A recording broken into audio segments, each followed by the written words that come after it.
What mic's that? Mic 2, is it? Says mic 2. Mic 2. Okay, ready when you are. Okay. Right, go. Assalamu alaikum wa rahmatullahi wa barakatuh. And welcome to Let Me Tell You Sundays. It is still Sunday, only just. Sorry for the lateness. We've been making adverts in here. And it is Sunday night, and it's apparently Ramadan for some people, and it's not for others, as usual. The annual confusion is going on, but Ramadan Mubarak if you are fasting tomorrow, and have an absolutely blessed month. Right, what should we talk about? I know it's very late in the evening, but I couldn't let this one go. Yasser was ready to go to bed, but I couldn't let it go.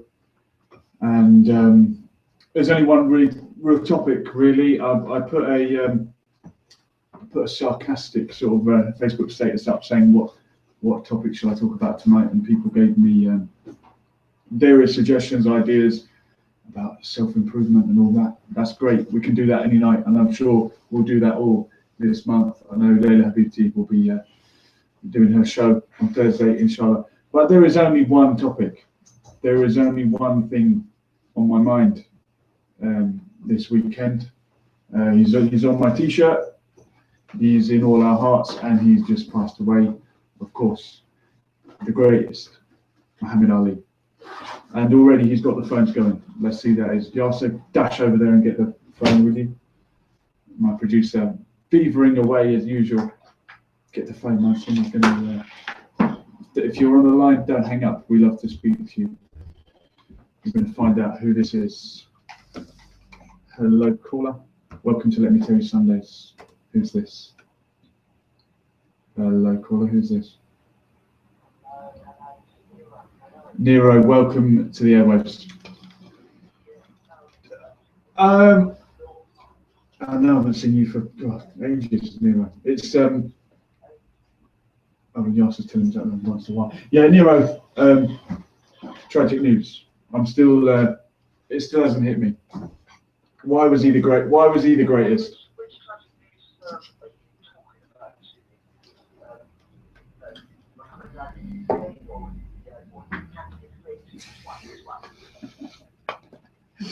Thank you, Nero. Thank you for lightening the mood. Yes, your two favourite. Very strange hours in the morning. It was yesterday that I made it tonight. Yeah. It was 4 o'clock when I woke up, and I couldn't get back to sleep. And so I was fortunate, not fortunate, but unfortunate. Yeah. Nero, do you know it was you that broke it to me on your WhatsApp group? Oh, was it? Yeah. When you said Ali's passed away, that was the first I knew of it as I was going to bed. Yeah. And I was actually, obviously, I think we were all thinking of him as going to sleep that night. And I thought, well, I've heard before scare stories about Ali. I really thought maybe he's going to pull through. Yeah, I know. But you know, we all have to come to an end, and we knew it would happen one day. But why was he great? I want to focus on the positive, obviously. Why was he great in your eyes? You know what? I'll be honest with you. Yeah? I didn't know the full extent of this guy until I went to the. Really? And when I went there, that's when I got to read up about his history, sat there watching the video, and I thought to myself, wow, this guy was not just, to me, the boxing element of it, it's like a secondary element, a tertiary element. Yeah, he was so much more than a boxer. Yeah, it was all the stuff that I was like thinking, wow, this guy is just like an incredible guy, an amazing guy. I put him on a par with Nelson. You said it, Nero. We did a radio show where Nelson Mandela passed away, and we had to do a radio show tonight. I wasn't going to let it go, no matter how late we arrived. And I appreciate Yasser giving up his time. It's the least he deserves. On another note, Julian, yes. You might have heard the good news which I put out on Facebook that my little baby was born today. Congratulations, Nero. Yeah, thank you very much. Little Dahlia in Poland. Dahlia, wonderful. The amazing thing is, though, Julian, is that when I received the picture this morning of what she looked like, her face, her mouth, and the way you'll see on Facebook later. I'll have a look.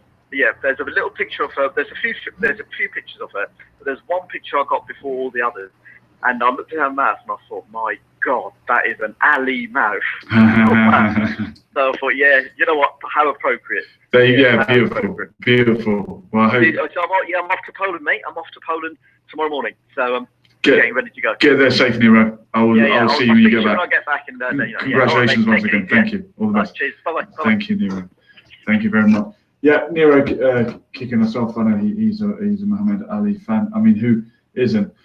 But as he said, he didn't really know the extent of the greatness until he really looked into it. And I'll tell you a little bit about my research into Ali and his life. Those who are tuned in on YouTube you'll see that I'm surrounded by my books and memorabilia.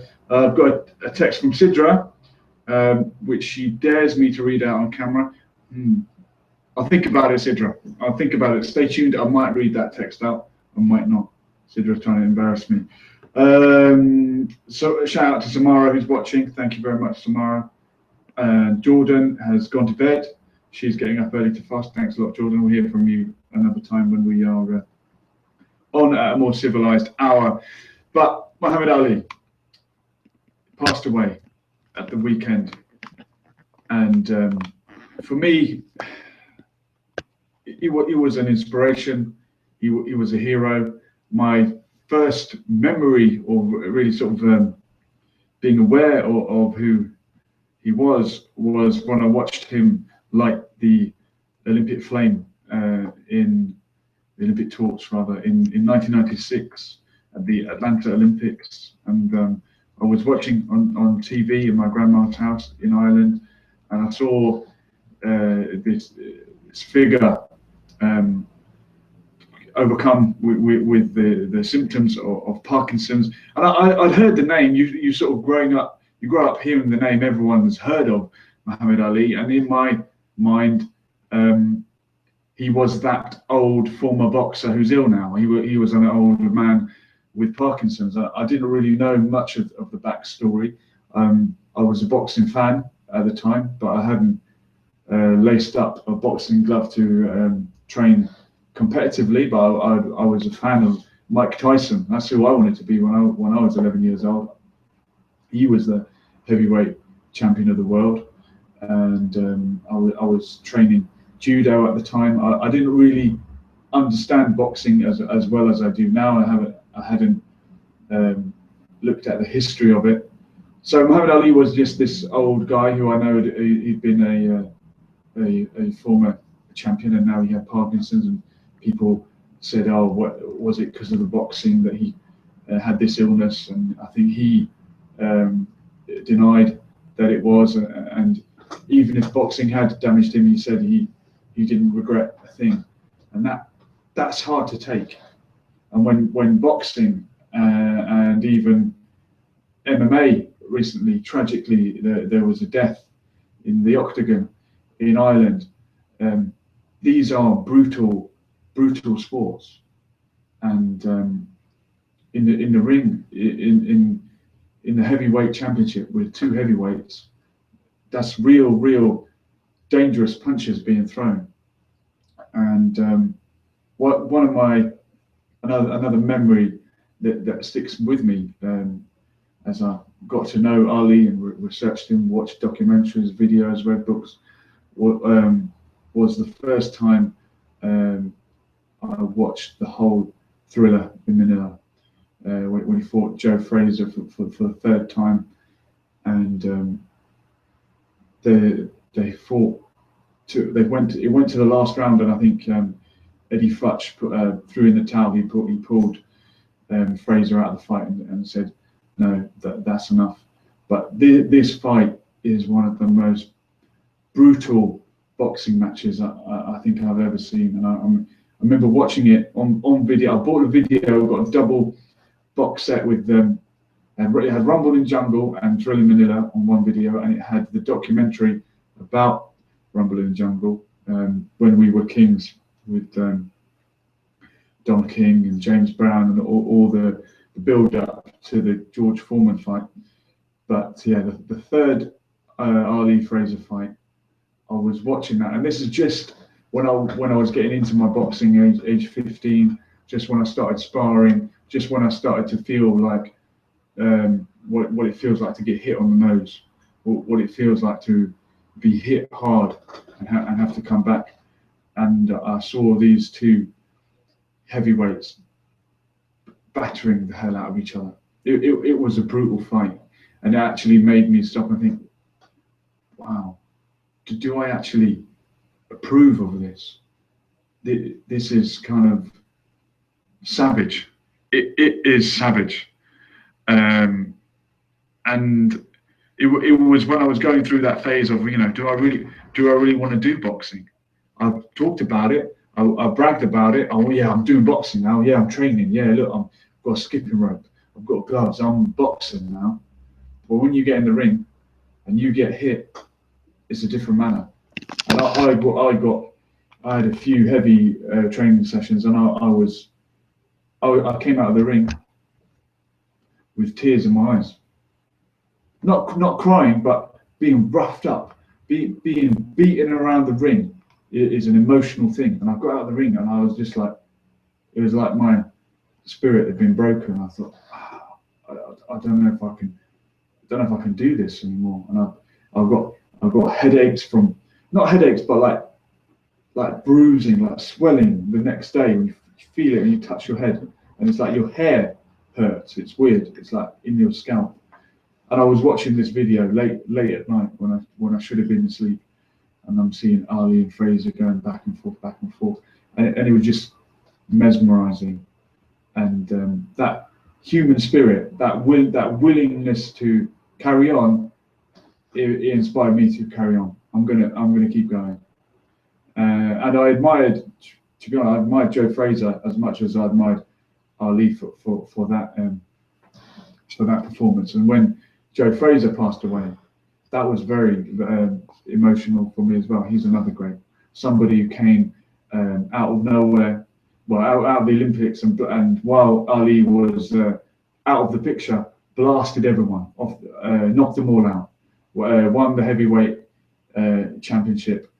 He would have been a great, in any era, he would have been undefeated heavyweight champion for a long time if he'd lived in any other era apart from Muhammad Ali, George Foreman, Joe Fraser, three great champions of the late 60s and 70s. And the fact that people probably forget, unless you're a boxing fan, Joe Fraser won the first fight between them.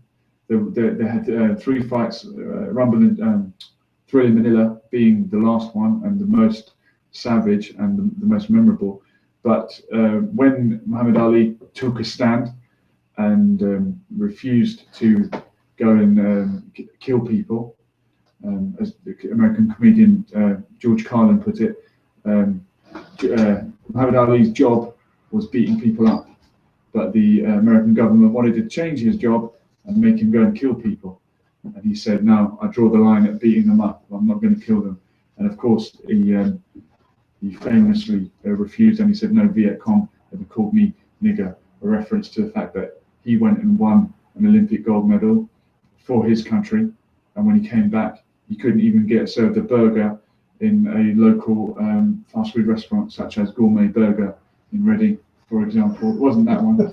There's a bit of free advertising for you. I've just been doing adverts all night. 172, where is it? I can't remember. Woking Road, Gourmet Burger, get down there. They serve you whether you're black, white, Asian, doesn't matter. It's and from $18.99, you can get a whole can of food with a bottle of drink.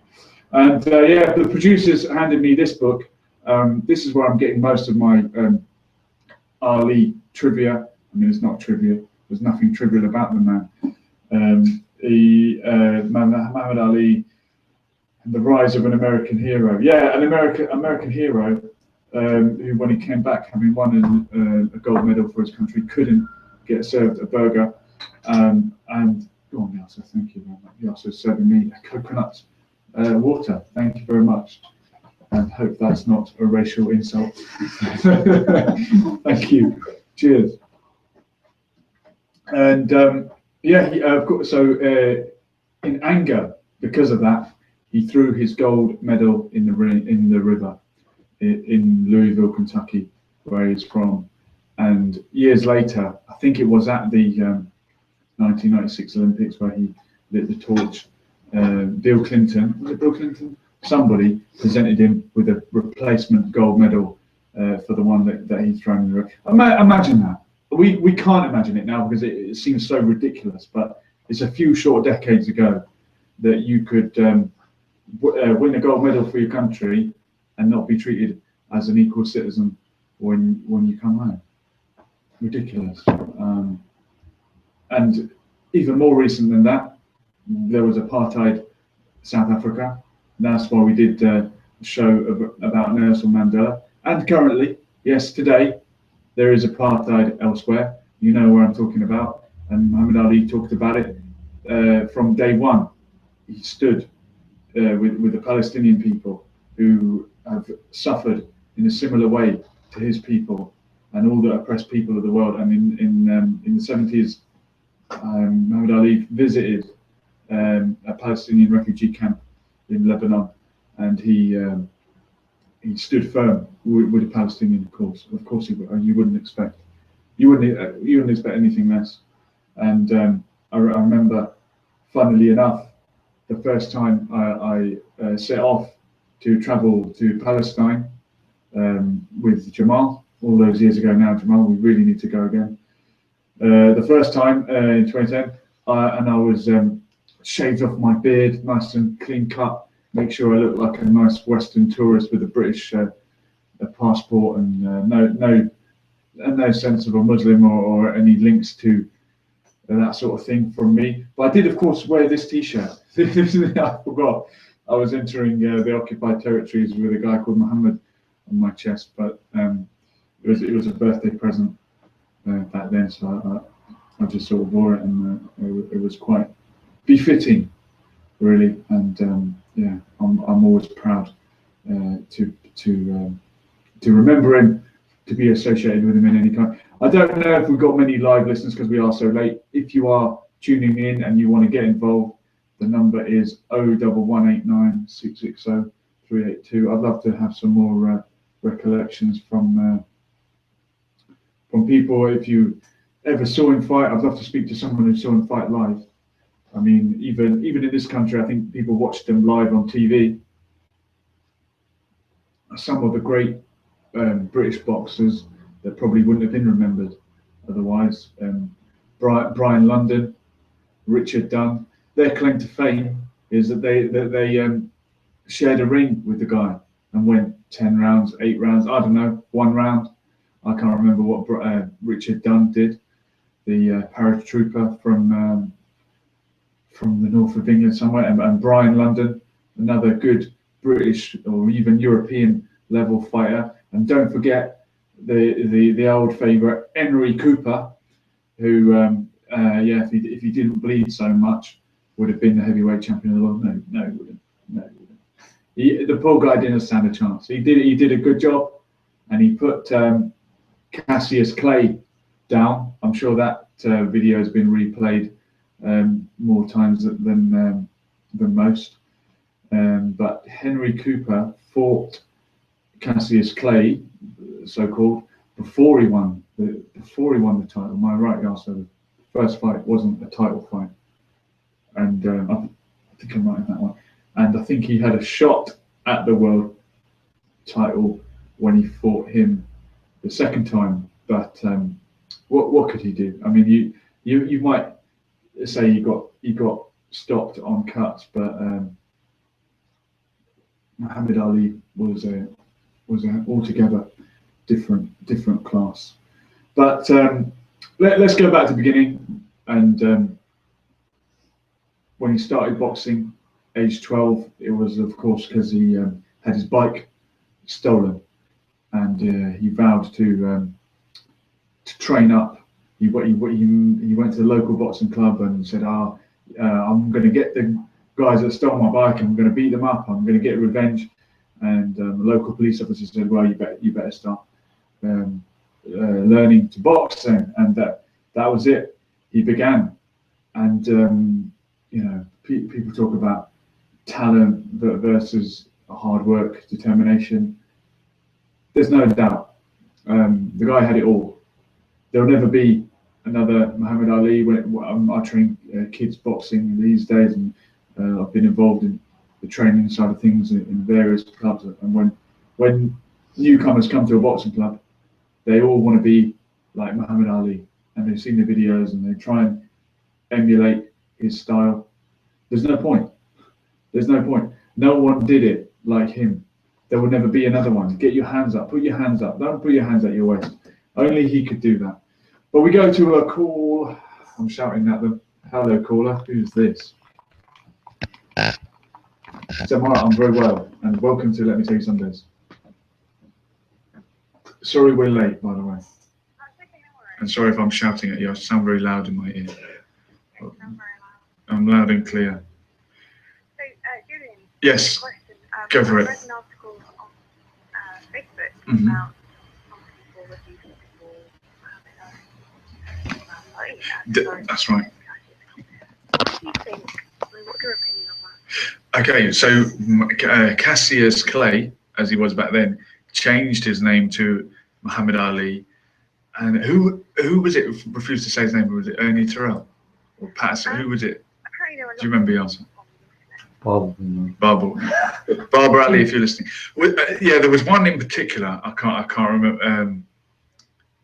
It could have been Sonny Liston or maybe Ernie Terrell. One of the guys he fought in the '60s when he changed his name.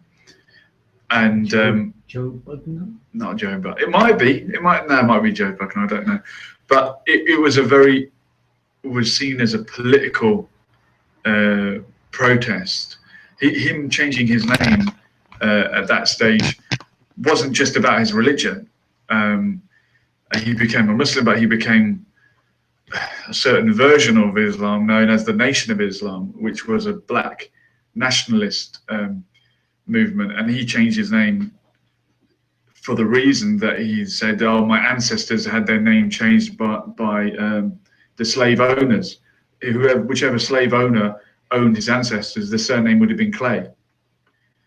So similar to Malcolm X, who said, "Well, I don't know what my ancestor's name was, so I'm just going to put X."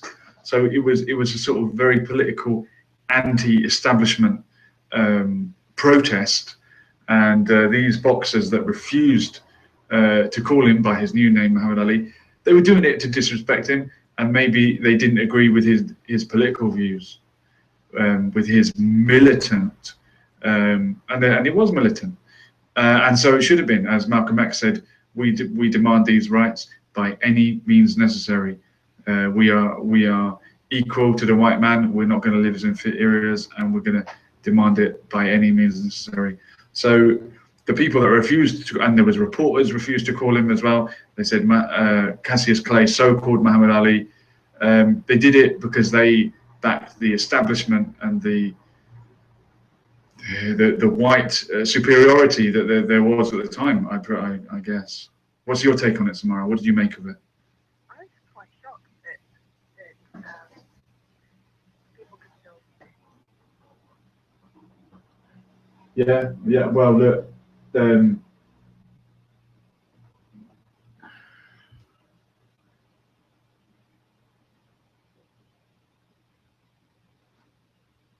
Yeah.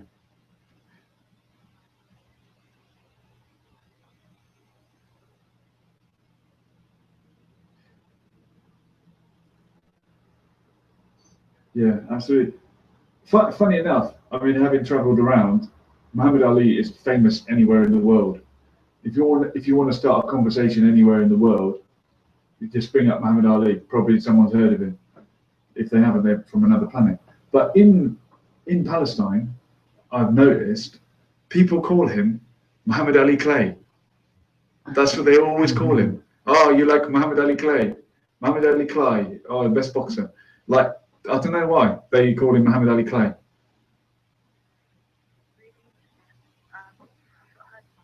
No, I don't know.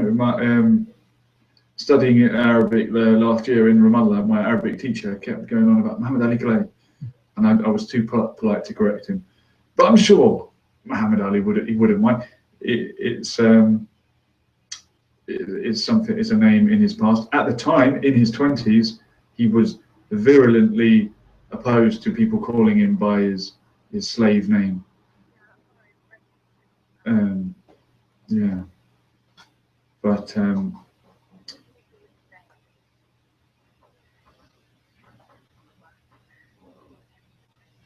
what if they called him Cassius Clay?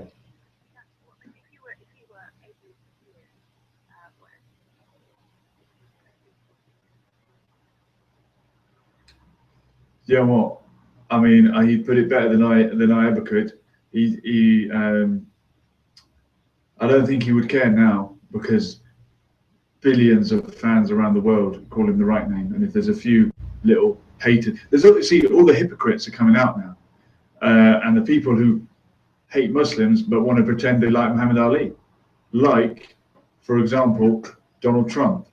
Now, don't get me wrong, I still prefer him over Hillary Clinton, but he said disparaging things about Islam. He said, Muslims have never produced any great sports heroes, yet he then said, oh, rest in peace, the great athlete Muhammad Ali. So he's obviously confused. I mean, it's just the stupidity. I think Muhammad Ali would be laughing at that kind of stupidity. Donald Trump, yeah, he doesn't call my show, but he calls other shows sometimes. Yeah, he was on Who Wants to Be Really There. Samara, I'm glad that you called the show. We really appreciate it. It's a sad day, but we have to remember the great things he did. I mean, what a champion, what a boxer, what a man. You know, much more than just an athlete.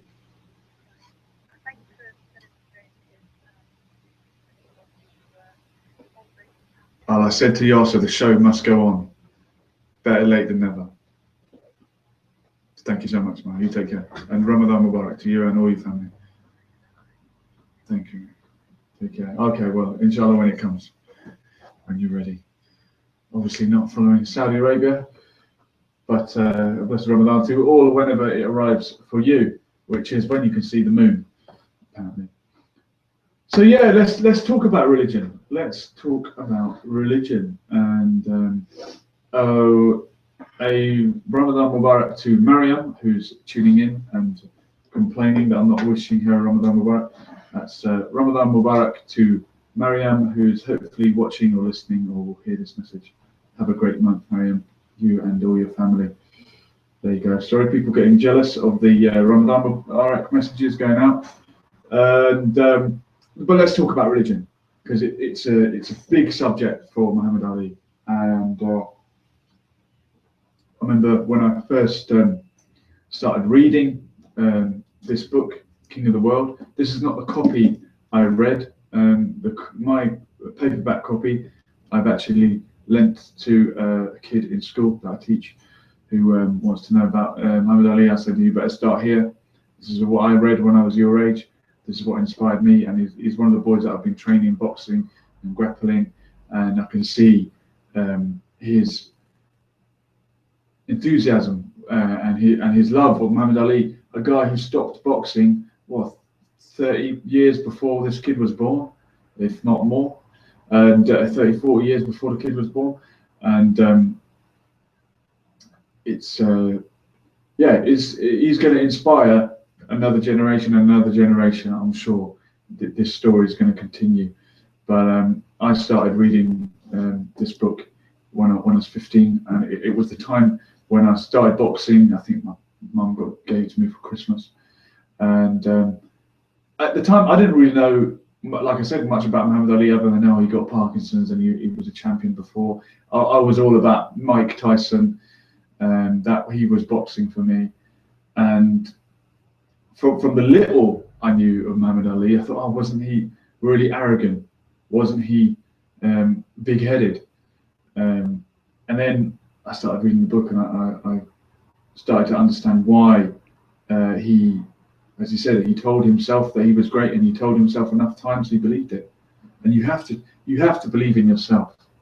You have to love yourself, and we all have to do that.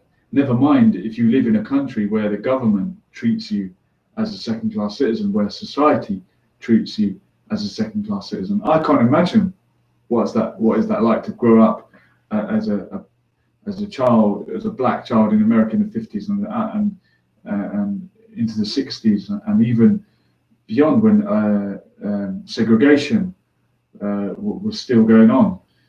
And I remember reading that as a teenager, he was a strong believer. He was a Christian, and he would read the Bible every day. And he went on some school trip or something, and he brought his Bible with him. And when he went away to fight in different localities, he would bring his Bible with him and read a passage every day. And people would think, oh well, isn't that strange? He was a Christian and then he became a Muslim, or why did he change? The guy had faith, okay? And whether you have faith in Christianity, Islam, whatever it is, it doesn't just change overnight. We adapt, we amend. So he was a firm believer in God, in one God, I'm sure. And then when he began to learn about the nation of Islam, a lot of people will debate, well, when did he actually become Muslim? And are the nation of Islam Muslims? Are they real Muslims? They're certainly a bit different from the mainstream. They certainly have some beliefs that would be considered problematic by mainstream Muslims, but Muhammad Ali said it himself. If a man sees the world at 50 the same way that he did at age 20, and you've wasted 30 years of your life. So he went from being a Christian to he changed his name to Muhammad, and he became a Muslim, some version of Islam. Like I said, with some different views. There are some strange views in the nation of Islam. One day I'd love to get someone on from that sect, and they can explain exactly what they believe. But I believe they are waiting for a spaceship to come and take all the black people and leave the rest of us to get on with it. And they believe in an evil doctor called Yaqub, who made the white race as some sort of evil experiment. So I was reading all this stuff as a naive 15-year-old. I thought, God, this guy, he hated white people, and he thought I was a blue-eyed devil. But that's if you have the short-sighted approach and just say, oh, he said that, therefore he hates white people. Then you don't understand the true meaning, and you need to look at the meaning, not the words that people say. So, like when I read the quote here, as I said earlier on, no Viet Cong ever called me nigger, someone will probably flag this video and complain and say, oh, the white guy said the N-word here. I'm quoting Muhammad Ali, okay? Don't read the words, read the meaning, get the meaning, all right? So this group, who, yeah, they did hate white people, they had a very good reason to hate white people. Every white person they'd ever met had slammed the door in their face and not let them be equal citizens in the country. Just as when Muhammad Ali went on Michael Parkinson's show, which he did several times, and Michael Parkinson asked him, oh, you know, how can you say that we're all the same? And, you know, you used to call white people blue-eyed devils. And Ali said, if, you know, there was 100 snakes over there and they're all coming to kill me, am I going to shut the door and lock them out? Or am I going to hope that the one or two good snakes all bunch together and protect me from the 99 or 98 snakes that are trying to kill me? And that was the reality back then. And for someone in his 20s who'd been, as I said, so horrendously treated, of course you're going to hate white people. But the guy was genius, and he did, as he said, his views changed, and he studied, and he went on Hajj, and he saw that 1 billion people around the world, all Muslim, come from different parts of the world, from different colors, and he understood that it's not about what race you are, okay? And of course, Malcolm X made the same conclusion. And one of Muhammad Ali's biggest regrets, I was reading recently, was that he turned his back on Malcolm. And probably, unfortunately, possibly it's the Nation of Islam who killed Malcolm X, or they might have some responsibility. I don't know, but he regretted that. And Malcolm X was another great man who did see that you couldn't say all white people are evil or all one race are evil. That we are all equal, but it's a system. It was a system that was racist, and the few privileged elite, that they are the people that divide us and pit black people against white people. But Muhammad Ali, he stood up for what was right at the time. He refused to go to war. He refused to fight in Vietnam, and that's when he lost everything. He lost the title. He lost millions of dollars. He was ready to go to jail. And as Barbara Ali said on this show once, very proudly, he said, "I'm ready to die. You can kill me." And I'm sure he believed that. He was ready to do whatever it took. So you had an undefeated champion stripped of his belt, and this is when Joe Frazier, who just won the Olympics. Back then, if you won the Olympics, you were on your way to winning the world title, and it really meant something. Muhammad Ali won the Olympics, I think, in 1960. Frazier in '64. George Foreman in '68. 1, 2, 3 great champions, gold medalists in the Olympics, and world heavyweight champion at professional level. God knows what's going on with the Olympics this year. Professionals can enter, apparently. I don't quite understand that one. But yeah, so he won the Olympics, he won the world title, he beat Sonny Liston, who quit on his stool. Then he beat him again in a rematch with a punch that no one saw. The second Sonny Liston fight, I suspect, may have been a fixed outcome. It was Sonny Liston who wound up dead in a bed inexplicably, had a lot of links with the mafia, and I think that fight might have been fixed when he won by knocking him down in the first round of the first minute, and the chaos of the count and the mix-up. I think the referee was a boxer that night. I think it was Jersey Joe Walcott, but I'm not 100% sure on that. So yeah, he won the title. He defended the title. He's top of the world, and he refused to fight in Vietnam. That's it. Stripped of the title. You can't fight. He boxed a few exhibitions here and there, and he fought.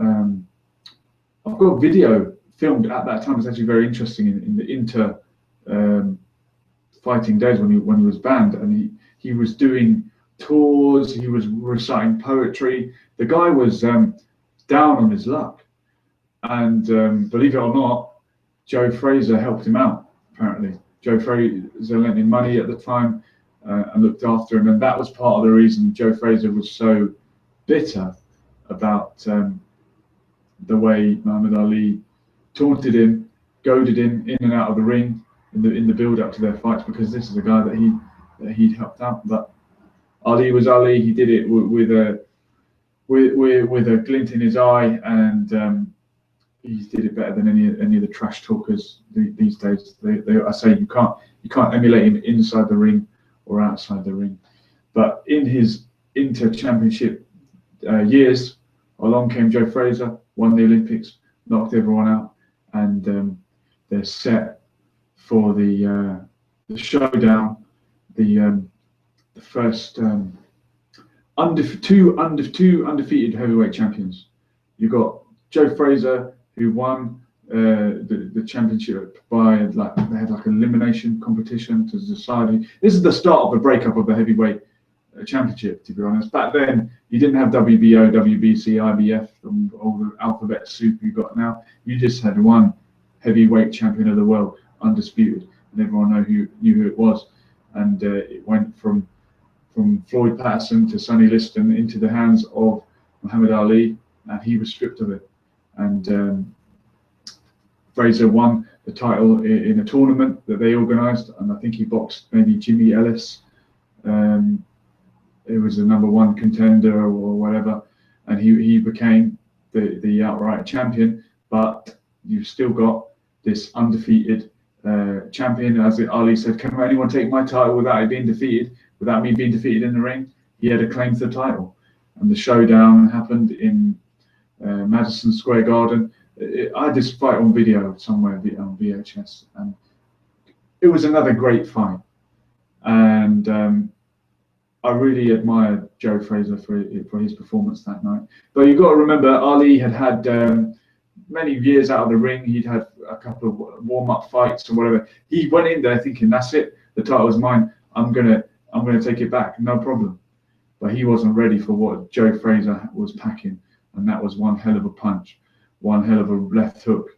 Apparently Joe Fraser's hook was so strong because as a child he'd broken his arm, and the way that his arm had healed up kind of in a solid but crooked position gave him one incredible left hook. And it was that left hook that put Muhammad Ali on the floor in the, I think, 14th or possibly 15th round of that fight. And that fight became known as Fight of the Century. And I remember watching that video. I kind of discovered that fight years later after watching the famous Thriller Manila. Everyone knows about Thriller Manila. And I remember I lent the video to a friend who was getting into Muhammad Ali. Got any Muhammad Ali videos? I said, yeah, watch this. And he came back disappointed. He goes, oh, I can't believe you give me a video that where a fight where Muhammad Ali lost. And this is the myth that we live in now of the Mayweather era. And now I'm sitting with his biggest fan over there, Team Mayweather Money Team. But look, in the old days, fighters didn't wait 5 years to fight each other. The best fought the best, and Ali lost, and he came back. But there was a twist. He failed to win his title back. Joe Fraser still had the belt around his waist, and along comes another Olympic champion, George Foreman. Won the Olympic gold in 1968. He waved the American flag. A lot of people back then would have said that made him an Uncle Tom. He's flying the American flag when his people were still not equal, and he knocked Fraser all over the place. He knocked him down 6-7 times or something. Credit to Fraser, he kept getting up, but Foreman just knocked him down again and again. Down goes Fraser. Famous words of the commentator. So the belts changed hands, and Ali has to look elsewhere to get his belt back. He still wants revenge on Joe Fraser, but he also wants to get his belt back.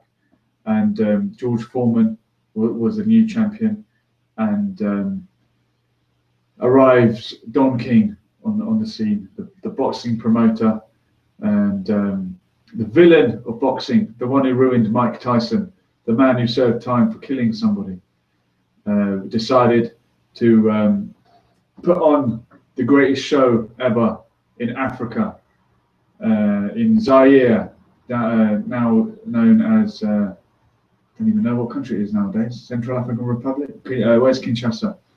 Someone phone in if you can tell me what Zaire is called nowadays. I think it might be the Belgian Congo, DR Congo. Anyway, in Africa, it was, of course, famously known as the Rumble in the Jungle. And James Brown was out there, and Don King promoting it. George Foreman arrived in Kinshasa, and I remember watching on the documentary. One of the guys from Zaire said, "We thought George Foreman was white. We thought he was a white man, but when we saw he was black, like us." But Muhammad Ali, he really represented the black man. George Foreman, he was a friend of the white man. He waved the American flag. He was mainstream. He was the norm. Ali was the one who had refused to fight, who had stood up to the institutionalized racism at the time. So no wonder the African people got behind Muhammad Ali, and they began chanting their famous chant, Ali Boumaye, as the commentator said, in the sporting sense, of course. But I think George Foreman couldn't understand. I feel sorry for him looking back now. He thought, I'm American, I'm the heavyweight champion of the world, the people should like me, I'm as black as he is. Muhammad Ali was saying, he's in my country, this is my country, because Muhammad Ali had reclaimed his African roots. He had changed his religion because, as he saw it, his ancestors followed a different religion, and he was reverting back to that religion. People who embrace Islam talk about reverting to Islam, and he was reverting to Islam in two senses. One, that we're all born on the fitra, and I understand that concept, and we're all born according to the will of God. We are Muslims, and also his ancestors, many of them would have been Muslim, who were forced to become Christian and take Christian names. So the African people embraced Muhammad Ali as one of their own. And the famous night in the rain in Kinshasa, the rumble in the jungle, I think it went to the 8th round. And having said that he was going to dance and he was going to move around the ring and be fast on his feet, running away, he came with a plan B that surprised everyone. Not least George Foreman, not least even his corner. I don't think they were aware of what he was going to do. He came out fast the first round, and then from the second round onwards, he laid on the ropes, and he stood there, and he took every shot that George Foreman could throw, and he was shaking his head and saying, "Is that all you got? Is that it, George? You're not hitting anything." And come round 7 or 8, George ran out of steam. And he said, George Foreman said it himself, if you run out of energy, if you're exhausted, a girl can knock you out. That's his words, not mine. Don't have a go at me. I'm sure a girl can knock anyone out. But yeah, he's saying that, yeah, I was just tired. I had nothing left. He hit the guy that had knocked everybody out. The guy that had knocked Fraser, who knocked everyone else out, had knocked him down 6 times. He couldn't put Ali down. He hit him with everything. And Ali just stood there taking every shot, body shot, head shot, everything. And that's it. When George was ready to go with nothing left, bang, bang, bang, 3, 4, 5 shots. Foreman he starts falling. He kind of tries to keep his balance, and he just keels over. And Ali's got that one punch left. He's got his arm cocked if he needs it, but he didn't need it. He left it. Down went Foreman, and yeah, the rest is history. The belt was back around the waist of Muhammad Ali, and he was once again heavyweight champion of the world. He was age 32 at the time, and he said, he said, all you cameras, pay attention, listen, never again defeat me, never again make me the underdog until I'm about 50 years old. That was the confidence of the guy. He believed in himself when no one thought he had a chance. And he compared it to when he fought Sonny Liston, who was a big, terrifying, undefeated champion that no one thought he had a chance against. And he went in again, and history repeated himself. He overcame the odds. He won as an underdog, and that is the self-belief.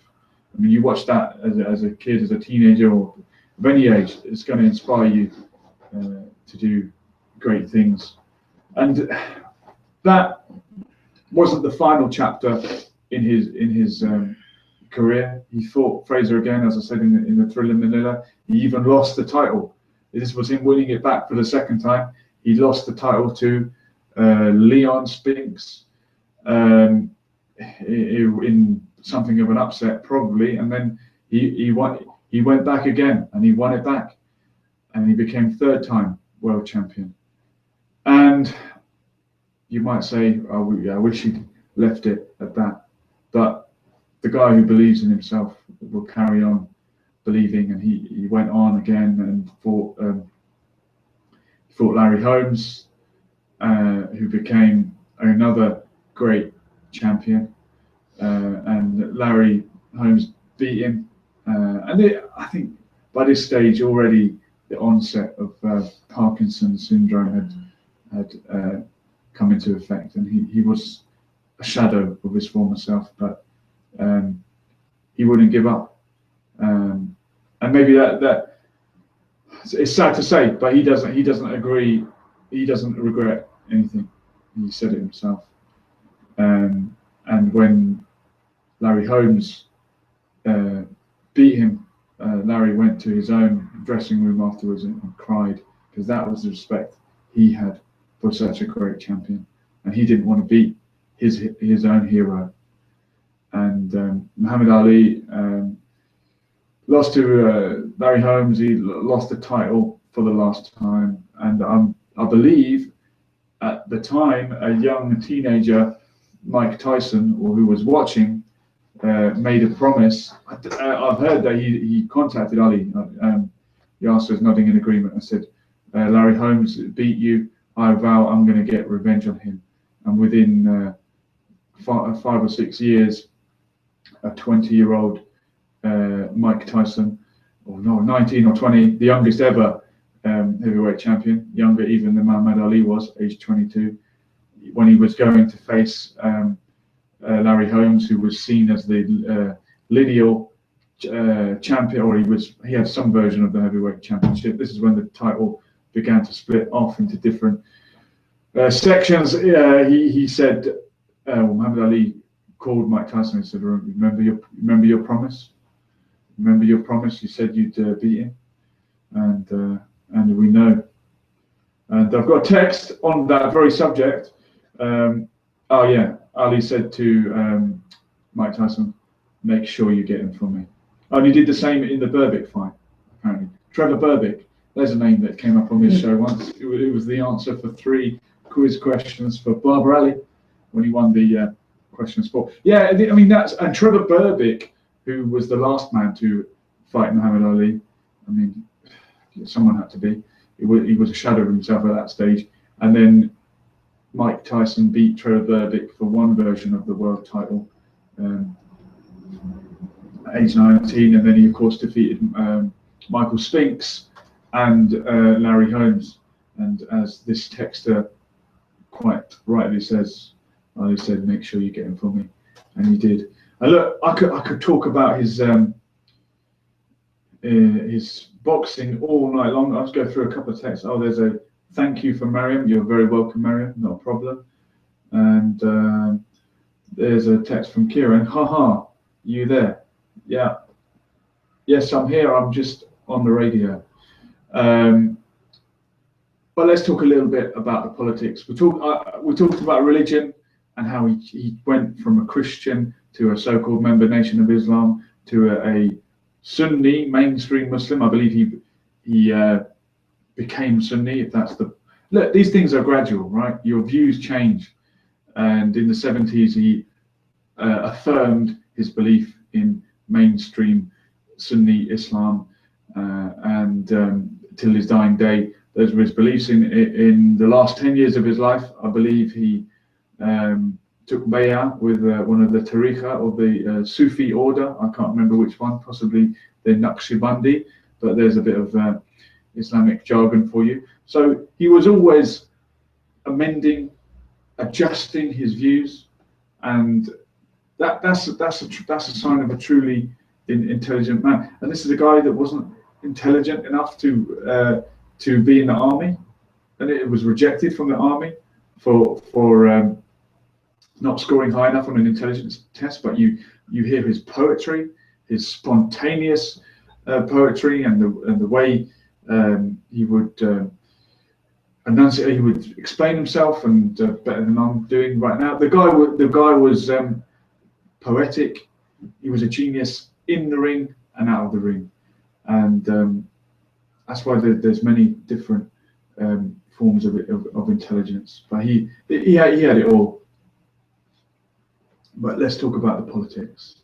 for a moment. We've done the religion, we've done the sports side of it. We know he's the greatest boxer ever lived.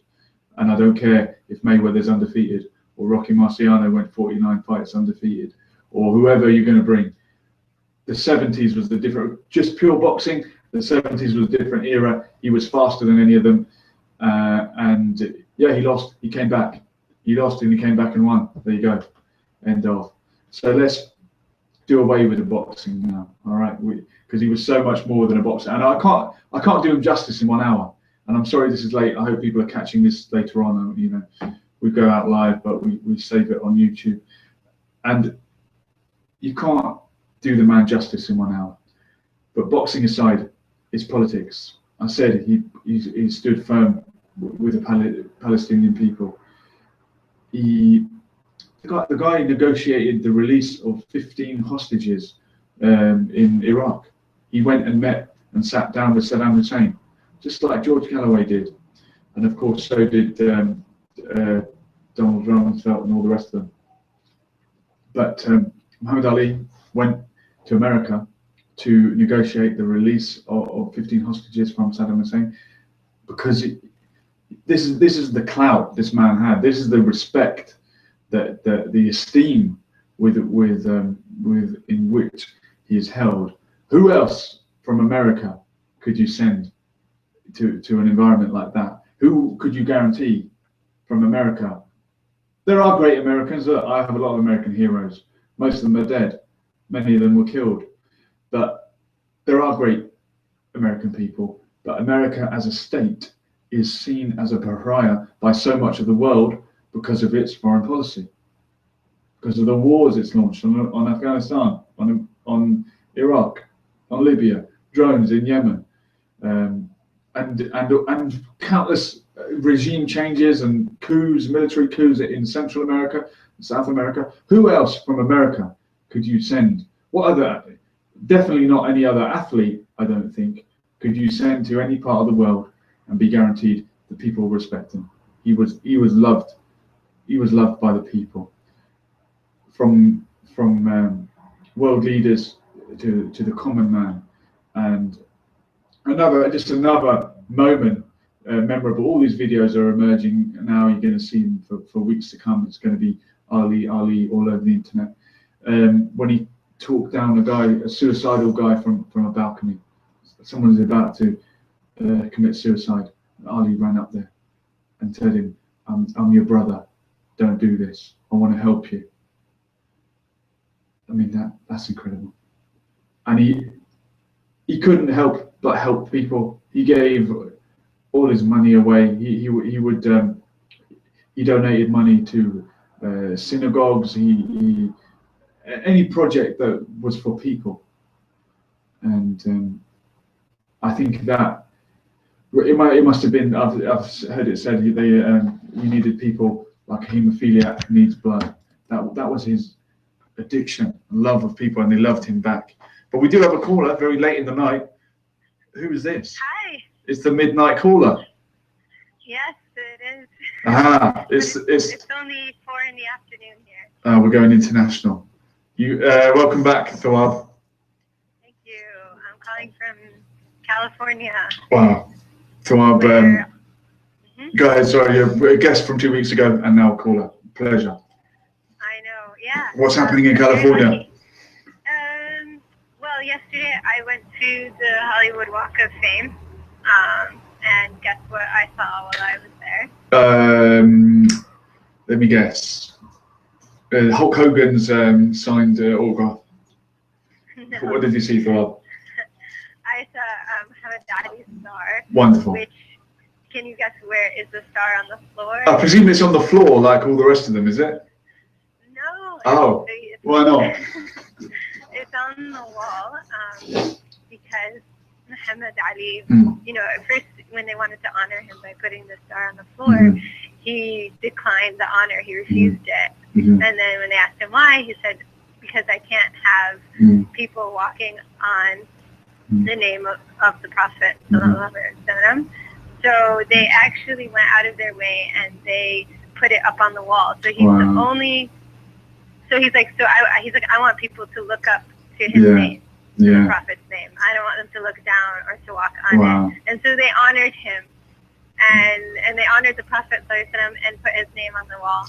Wow, so, there you go. And that's the only one on the wall. The rest are on the floor.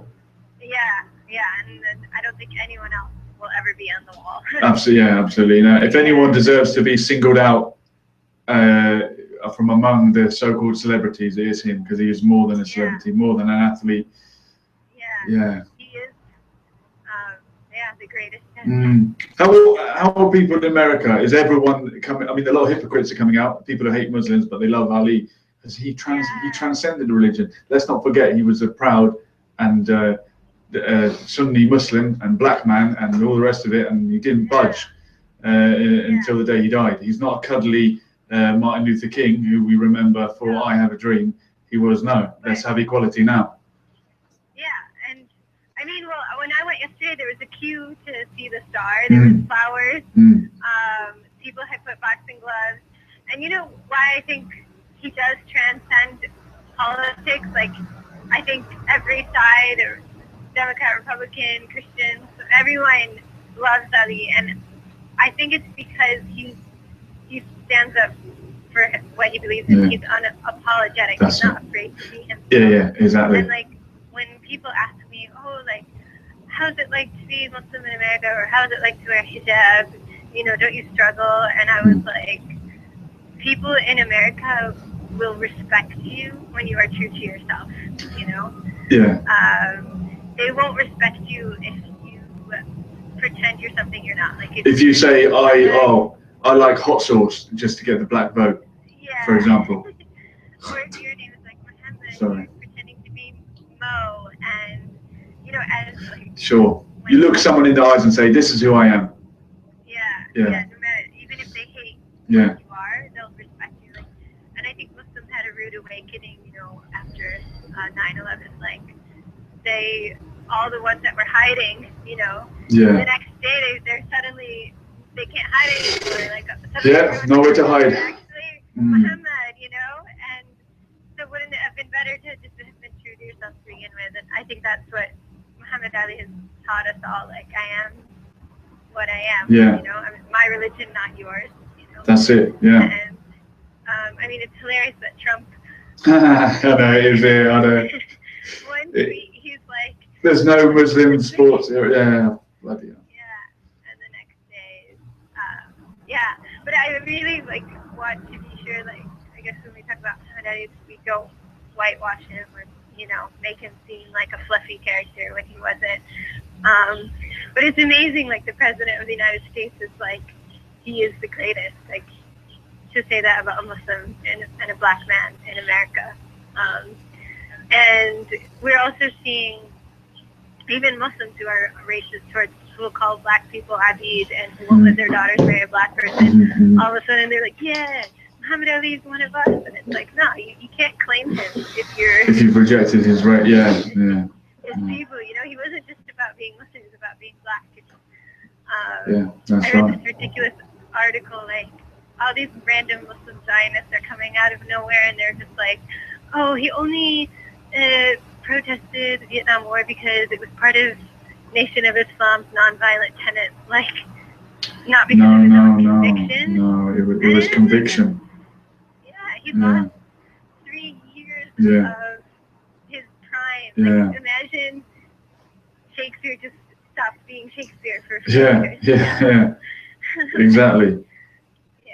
And I think in general, everyone here in the U.S. or people I've been talking, we're all sad, you know.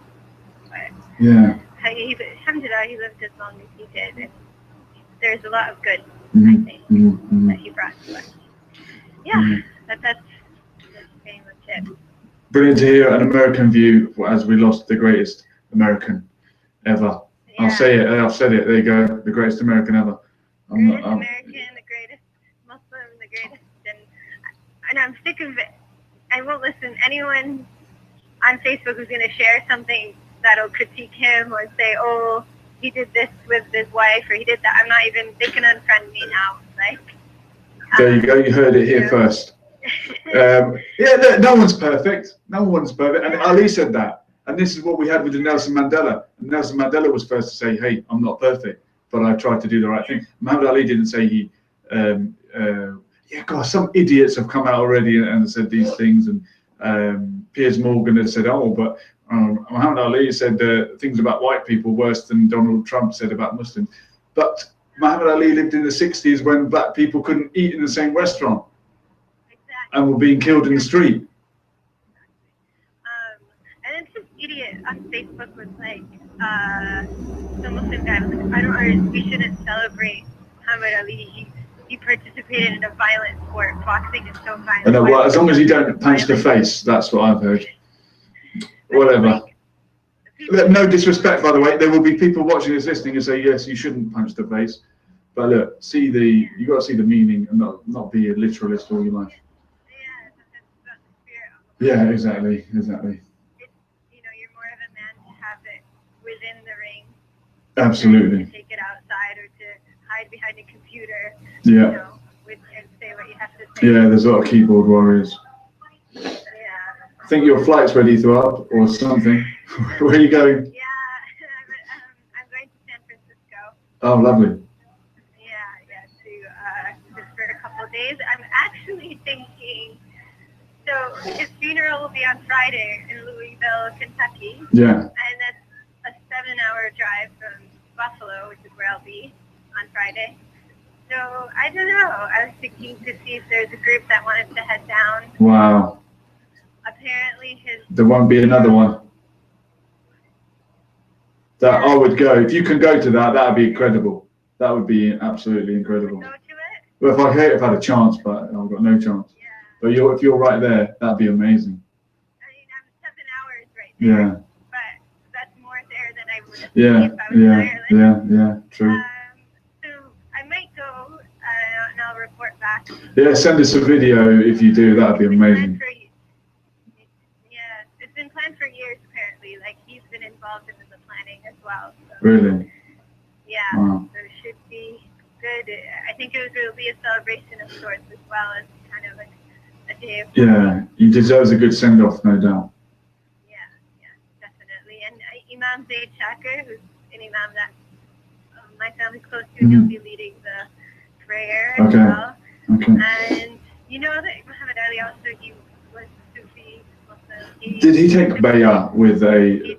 Yeah. He did with Sheikh Yazan, Okay. who also passed away 4 years ago. Oh. Apparently he was like in a room with a bunch of shuyukh from Africa, and he wanted to take bay'ah with one of them. Okay. And they all said, no, you take it with Sheikh Yazan. Only, you know, he's worthy of a lion like you. So wow. I just think it's so amazing. Like Allah really loves, or there's no doubt Allah loves Muhammad Ali. Like he guided him, you know, all the way through. Yeah, and I was saying earlier, I don't know if you call it, like his religious views changed, and people say, oh, well, he didn't become Sunni Muslim till the 70s or whatever. The guy was a believer. He was a believer in God. He was a Christian. Then he adapted his views to whatever it was, and then he adapted till the day he died. And he was as he. Like if you're 50 and you have the same views as when you're 20, you've wasted 30 years of your life. Exactly. You know, he was constantly growing, and I read also this short story about him. Apparently, he visiting a boy who was dying from cancer. It was in an article. This story was written in a stupid article arguing whether he was actually the greatest boxer by like looking at statistics and stuff. I don't think when we say the greatest, we mean it by numbers only. No, that's it. People get confused between the winning most and the greatest. It's not about numbers. Greatness is not tangible. You just feel it in your heart. You recognize it when you see it, and we all recognized it when we saw. So when he was visiting this boy who was dying from cancer, he told this boy, you know, he had a fight the next day. He's like, I'm gonna beat this guy tomorrow. I'm gonna win, and you're gonna beat cancer. And the little boy told him, like, no, I don't think I'll beat cancer, but he's like, no, I'm going to meet God, and I'm going to tell God that I met you. Wow. So like, even this like little boy felt like Wow. he was someone worthy to when he meets God to tell God. So, and then another story. Sorry, I keep rambling. No, Muhammad Ali deserves it all. We're going all night. Have you read the one about him saving someone from falling off or committing. We just talked about that. Talked a guy out of suicide. And he said one word that struck me. He tells the guy like I love you, like you know. And I think he genuinely meant that. Yeah. He meant that, even though he didn't meet him. Never met him before. I think he felt love for others and for humanity, for people. And I think for anyone who says he's arrogant, like I think that just shows that he was humble and he had a lot of love. 100%. And I think there's one more story, and then I'll hang up. Go for it. We'd love to hear it. Yeah. My friend Nader, who you know, his father actually met Muhammad Ali many years ago. And hold on, I'm trying to look up the story. I don't remember it word for word. But I think it's just one of those like common stories, like, oh no, my phone is frozen. But about just like Muhammad Ali going out of his way, like hearing that someone wasn't doing well and going out of his way to help him. And apparently his phone used to ring like all day long with people, you know, asking him to pay rent, doing things like that. Oh, basically, so Nader's dad was saying how when he was in Nairobi, he hosted Muhammad Ali, and that same day a student just found out that all his family had been killed in a car crash. So the guy was unstable, almost suicidal, still and unconsolable, and he refused to leave a small room in the office. So Nader's dad quietly mentioned this to the greatest, Muhammad Ali. And in that moment, Muhammad Ali stopped everything he was doing.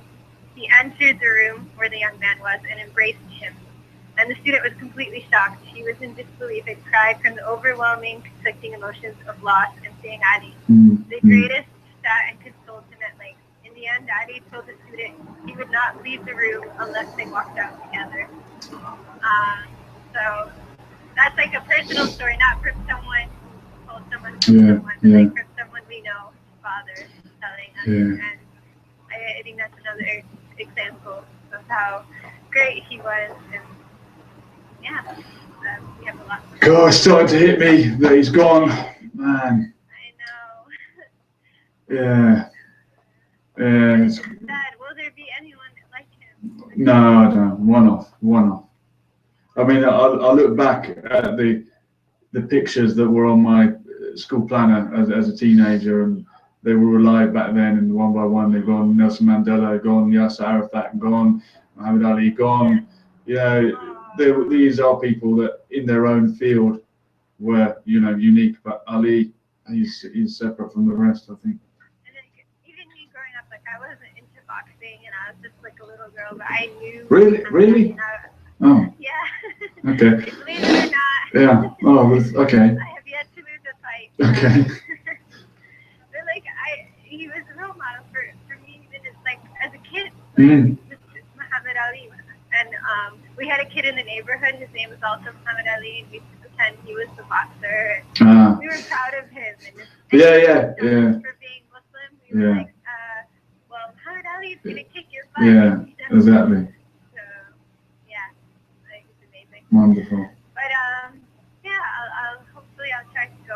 Yeah, I would love to see that video. You could stream it online, though. So. Yeah, but from someone I know, like you say, it's better, isn't it? For sure. Better in person. Yeah. And what also talk about Muhammad, you realize, Allah is the greatest. Yes, exactly. I know. We said Ali is the greatest, but he actually did say it. God is the greatest, and I was just. Unapologetic. Yeah, that's right. He mentioned Allah whenever he could, and he said, when a kid asked him, "What are you gonna do?" When you retire, he's like, "I'm gonna get ready to meet God." And I feel like nowadays Muslims would be so clammy and afraid to say things like that online. You can't say anything these days. Yeah. He said it. Yeah, you said it. Unapologetic. Said it like it was. Yeah. All right. Good show. Thank you very much. No, clearly, because you went over all the points I had already made, but that's okay. I'm joking. No, just the one about the if you see the world at age 20 and age 50. I think I've said that quote myself about 5 times already. But no, I didn't. No, not at all. No, and it's a pleasure to hear it on the show. Thank you very much, Bob. All the best. Safe journey. Bye-bye. Well, it just got a message for Yasser. This is going to be interesting. As, of course, it's gone midnight. That can mean only one thing.